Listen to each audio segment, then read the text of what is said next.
வணக்கம் ஃப்ரெண்ட்ஸ். இந்த வீடியோ பார்த்தீங்கன்னா முழுக்க ஒரு எஜுகேஷன் பர்பஸ்க்காக மட்டுமே பதிவிடப்பட்டது.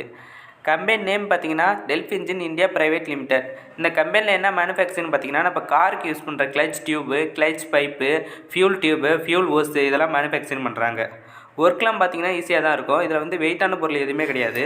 இந்த கம்பெனி எங்கே இருக்குதுன்னு பார்த்தீங்கன்னா சென்னையில் இருக்கிற ஒரகடங்கிற ஏரியாவில் தான் லொக்கேட் ஆகிருக்கு. ஜெண்டரை பொறுத்த வரைக்கும் மேல் அண்டு ஃபீமேல் கேட்டிருக்காங்க. குவாலிஃபிகேஷனை பொறுத்த வரைக்கும் டிப்ளமோ, பிஇ, எனி டிகிரி முடித்தவங்க இந்த ஜாபுக்கு எலிஜிபிள். ஏஜ் லிமிட்டை பொறுத்த வரைக்கும் 18 to 28. நீங்கள் 18 வயசுலேருந்து 28 வயசுக்குள்ளே இருக்குன்னு சொல்லியிருக்காங்க. அடுத்து ஷிஃப்ட்டை பொறுத்த வரைக்கும் ரொட்டேஷனல் ஷிஃப்ட்டில் தான் ஒர்க் பண்ணுற மாதிரி இருக்கும். ஏபிசி 3 ஷிஃப்ட்டில் ஒர்க் பண்ணுற மாதிரி இருக்கும். டியூட்டி ஹவர்ஸ் பார்த்தீங்கன்னா 8 hours ஷிஃப்ட்டில் தான் ஒர்க் பண்ணுற மாதிரி இருக்கும். டிபார்ட்மெண்ட்டை பொறுத்த வரைக்கும் குவாலிட்டி, ப்ரொடக்ஷன், அசம்பிளி இந்த ஃபீல்டில் வந்து ஒர்க் இருக்குன்னு சொல்லியிருக்காங்க.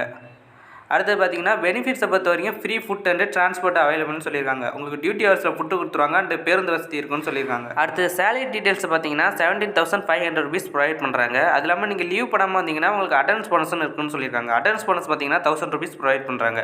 மொத்தமாக உங்களுக்கு 18,500 rupees வரும். அது இல்லாமல் ஓட்டி இருக்குன்னு சொல்லியிருக்காங்க. அந்த கம்பெனியில் 1 ஹவருக்கு பார்த்தீங்கன்னா 130 rupees ப்ரொவைட் பண்ணுறாங்க. நீங்கள் ஓட்டிலாம் பார்த்தீங்கன்னா எப்படியும் ஒரு மாதத்துக்கு 24,000-25,000 கூட ஏர்ன் பண்ணலாம். அடுத்தது கேப் பார்த்திங்கன்னா காஞ்சிபுரம், மாலஜாபாத், சேந்தமங்கலம், எஸ்பி கோயில், ஸ்ரீபெரும்புத்தூர், திருத்தேரி இந்த ஏரியாவுக்கெல்லாம் பேருந்து வசதி இருக்குன்னு சொல்லியிருக்காங்க. மேலும் விவரங்களுக்கு கீழே கொடுக்கப்பட்டுள்ள கான்டாக்ட் நம்பரை தொடர்பு கொள்ளவும்.